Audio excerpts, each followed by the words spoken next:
21장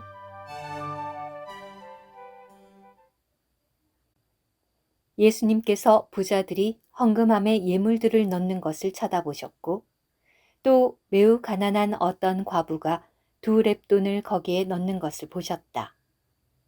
그리고 예수님께서 말씀하셨다. 내가 진실로 여러분에게 말합니다. 이 가난한 과부는 어느 누구보다도 더 많이 넣었습니다. 저 사람들은 모두 풍족한 중에서 얼마를 예물로 넣었지만 이 과부는 궁핍한 중에서도 가지고 있는 생활비 전부를 넣었습니다. 어떤 사람들이 성전이 아름다운 돌들과 헌납한 예물들로 단장되었다고들 하고 있을 때 예수님께서 말씀하셨다. 여러분이 바라보고 있는 이것들이 돌 하나도 돌 위에 남아있지 않고 다 무너질 날이 올 것입니다. 그들이 예수님께 선생님, 그러면 언제 이런 일들이 있겠으며 이런 일들이 일어나려 할 때에는 어떤 징조가 있겠습니까? 라고 여쭈니 예수님께서 말씀하셨다. 여러분은 미혹을 받지 않도록 주의하십시오. 많은 사람이 내 이름으로 와서 내가 그리스도입니다. 때가 가까이 왔습니다. 라고 하겠지만 그들을 따라가지 마십시오. 여러분이 전쟁과 반란의 소식을 들을 때 무서워하지 마십시오. 이런 일들이 먼저 일어나야 하겠지만 즉시 그 끝이 오는 것은 아닙니다. 예수님께서 다시 그들에게 말씀하셨다. 민족이 민족을, 나라가 나라를 대항하여 일어날 것이며 큰 지진들이 있을 것이고 여기저기에 기근과 전염병이 있을 것이며 무서운 일들이 있을 것이고 하늘에서 큰 징조들이 있을 것입니다. 그러나 이 모든 일에 앞서 사람들이 여러분에게 손을 대어 박해하고 여러분을 회당과 감옥에 넘겨줄 것인데 여러분은 내 이름 때문에 왕들과 총독들 앞에 끌려갈 것입니다. 이것이 결국 여러분에게는 증언할 기회가 될 것입니다. 그러므로 여러분은 어떻게 변론하여 대응할지를 미리 궁리하지 않도록 명심하십시오. 왜냐하면 여러분을 대적하는 모든 사람이 여러분에게 대항하거나 반박할 수 없도록 내가 여러분에게 구변과 지혜를 줄 것이기 때문입니다. 부모와 형제와 친척과 친구들까지도 여러분을 넘겨주어 여러분 가운데 몇 사람을 죽게 할 것입니다.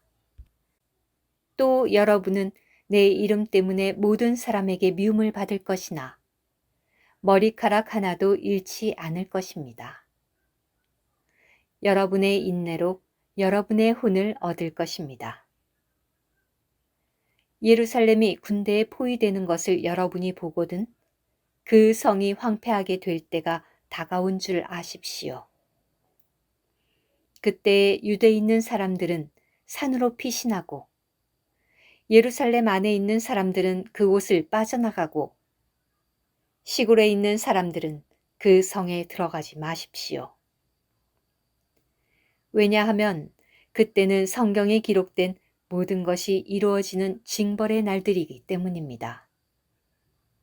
그날들에는 임신한 여자들과 젖먹이는 여자들에게 화가 있습니다. 왜냐하면 그 땅에 큰 재난이 있겠고 이 백성에게 진노가 있을 것이기 때문입니다.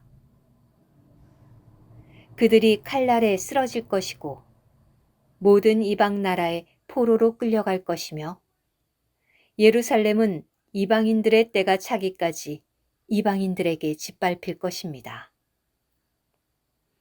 해와 달과 별들에는 징조가 있을 것이고 땅에 서는 민족들이 바다와 파도의 성난 소리에 어찌할 줄 모르며 불안에 떨 것입니다.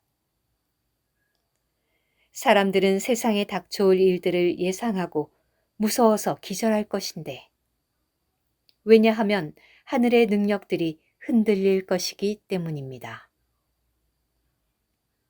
그때의 사람들은 사람의 아들이 구름에 쌓여 능력과 큰 영광을 가지고 오는 것을 볼 것입니다. 이런 일들이 일어나기 시작하거든 여러분은 똑바로 서서 머리를 드십시오. 왜냐하면 여러분의 구속이 가까이 왔기 때문입니다. 또 예수님께서 그들에게 비유로 말씀하셨다.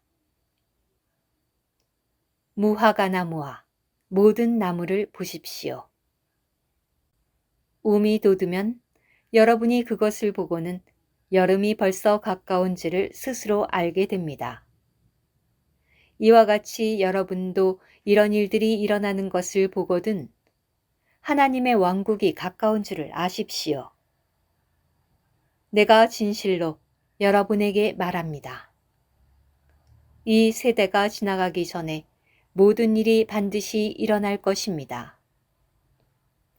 하늘과 땅은 사라질 것이지만 나의 말은 결코 사라지지 않을 것입니다. 여러분은 스스로 조심하십시오. 그러지 않으면 방탕함과 술 취함과 생활의 염려로 여러분의 마음이 억눌려 그날이 덫과 같이 갑자기 여러분에게 닥칠 것입니다. 왜냐하면 그날이 온 지면에 거하는 모든 사람에게 닥칠 것이기 때문입니다. 그러므로 여러분은 장차 일어날 이 모든 일을 능히 피할 수 있고 사람의 아들 앞에 설 수 있도록 늘 간구하며 항상 깨어 있도록 하십시오.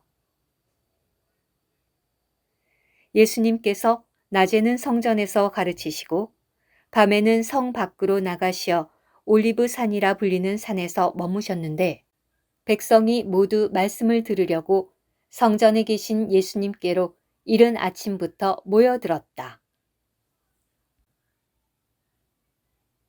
오늘 큐티. 한 사람의 영적인 장래가 어떠한가는 그가 주님을 기쁘시게 하기 위해 자신에게 얼마나 손실을 입히는가에 달려 있습니다. 때로 주님을 기쁘시게 하기 위해서는 매우 큰 대가를 지불해야 합니다. 만일 우리가 여분의 것만 내놓는다면 그것은 놀라운 것이 아니므로 주님의 마음을 만질 수가 없습니다. 오직 우리의 모든 소유를 내놓을 때만이 주님을 기쁘시게 할 수 있습니다. 많은 부자들이 헌금함에 예물을 넣었지만 주님의 마음을 감동시키지 못했습니다. 오직 과부가 드린 2렙돈이 주님 보시기에 다른 모든 이들의 것보다 더 많은 것이었는데 이것은 그녀가 부족한 중에 생활비 전부를 드렸기 때문입니다. 그녀가 드린 것은 2렙돈에 불과했지만 문제는 물질의 많고 적음에 있지 않고 모든 것을 다 드렸는가에 있습니다. 열왕기상 17장에서 사르밧의 과부가 그녀에게 마지막 남은 기름 조금과 가루 한 줌으로 하나님의 선지자 엘리야에게 먼저 떡을 만들어 주었을 때 그것은 마지막이 아니라 첫 번째 조각이 되었습니다. 이러한 헌신과 드림은 우리에게는 아픔인 것 같지만 주님께는 기쁨입니다. 아멘.